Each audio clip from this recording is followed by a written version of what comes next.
There is a moment when the room feels heavier than it should. Not loud, not dramatic, just thick. Your body notices before your mind does.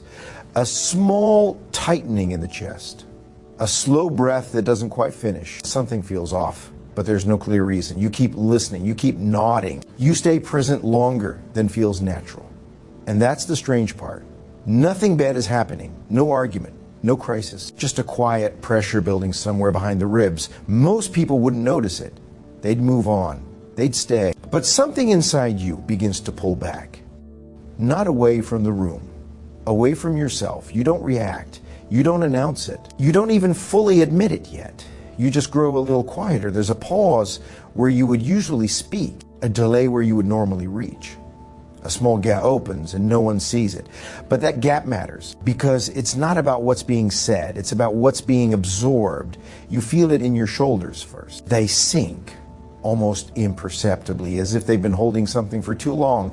And maybe they have. You notice how tired your attention feels. Not sleepy, worn, like it's been stretched thin across too many emotions that weren't yours to begin with. You tell yourself it's nothing. You felt this before. You can handle it. But that's not the part most people notice. What's happening isn't exhaustion. Not yet. There's something quieter happening underneath. A subtle shift in how you listen. You're still hearing words, but you stop reaching for what's behind them. You stop filling in the silence. You stop smoothing the edges. You let things land where they land. That's where it starts to change.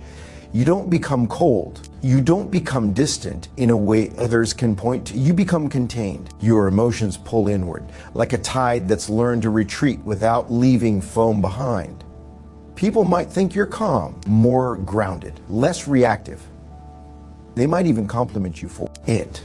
But inside, something has gone still in a way that doesn't feel peaceful. It feels watchful. You begin to notice how often you've been holding space that no one asked you to hold. How often you've been adjusting yourself so others don't have to. That awareness doesn't come with anger. It comes with weight, a soft heaviness behind the eyes. You realize how long it's been since anyone checked how you were doing without needing something afterward. You notice how conversations seem to orbit other people's needs, other people's moods, other people's storms. And you've been the quiet weather system keeping everything balanced.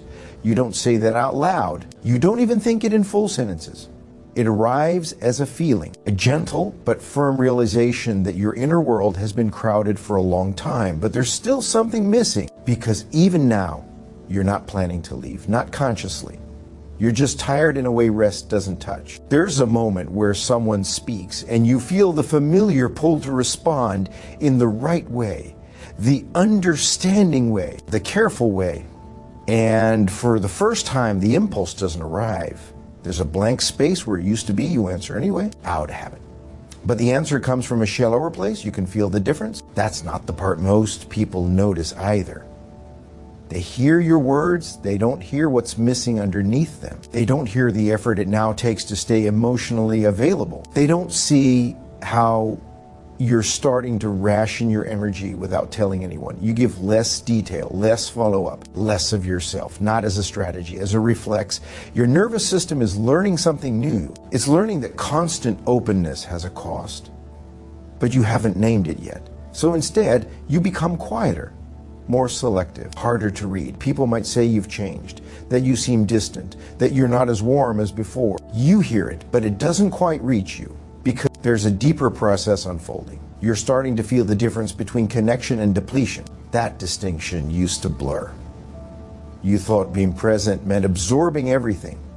You thought care meant endurance. But now, something in you hesitates. There's a subtle resistance when emotions come toward you too quickly, too heavily. It's not rejection. It's preservation.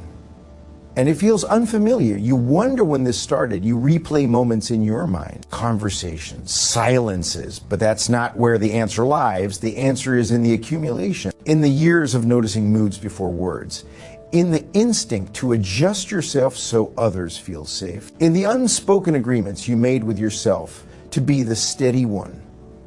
Those patterns don't break loudly. They soften, and that softening is often mistaken for withdrawal. Here's the part that rarely gets named. Right before an empath disappears, they don't feel dramatic pain. They feel clarity. Not sharp clarity, Quiet clarity, a realization that arrives without fireworks. It's the moment you understand that being deeply attuned has required you to ignore yourself more than you realize. You see how often your own needs waited until later. And how later became a habit. This isn't resentment, it's recognition. You notice that your empathy has been moving outward for so long that there's very little left circulating back. And something inside you says, without words, this can't continue like this. That realization doesn't demand action. It doesn't issue ultimatums. It simply settles. You start to feel the edges of your own emotional body again, where you end, where others begin. Those edges were always there. You just weren't allowed to feel them. Now you do. And once you feel them, it becomes harder to disappear into other people's experiences. You're still kind, still aware, still capable of deep understanding, but you're no longer leaking. This is where people get confused. They think you're pulling away from them. What they don't see is that you're returning to yourself. That return is quiet, private. You don't announce boundaries.